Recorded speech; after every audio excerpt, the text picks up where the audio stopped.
Kapatid, sa bagong taon, madalas ang tanong, ano kaya ang mangyayari sa pamilya ko? May trabaho pa ba ako bukas? Kakayanin ba namin ang taas ng bilihin? Faith check. Totoo, uncertain ang 2026. Pero kung babalikan natin ang kwento ng mga pantas sa Matthew chapter 2, verse 1 to 12, makikita natin na sila ay pumasok sa isang journey ng uncertainty. Hindi nila alam ang eksaktong daan o kung ano ang kanilang madaratnan. Pero isang bagay ang malinaw, sinundan nila ang liwanag ng tala. Gaya rin nila, si Herodes ay nabalisa.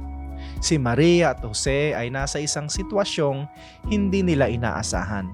Lahat sila ay may uncertainty, pero sa likod ng lahat, gumagawa ang Diyos ng katiyakan. Ganito rin tayo ngayon. Hindi natin alam ang bukas, pero alam natin kung sino ang may hawak nito. Sabi sa Proverbs chapter 3, verse 5 to 6, "Trust in the Lord with all your heart, and He will make your path straight." Kung ang ating sitwasyon ay parang naglalayag sa karagatan at hindi natin nakikita ang dulo, huwag tayong mangamba dahil alam natin na may lighthouse na gagabay sa atin. At yon ay ang ating tiyak na Diyos. Faith check.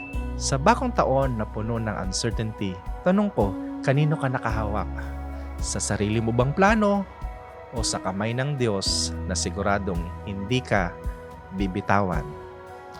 Face the uncertainty with a certain God.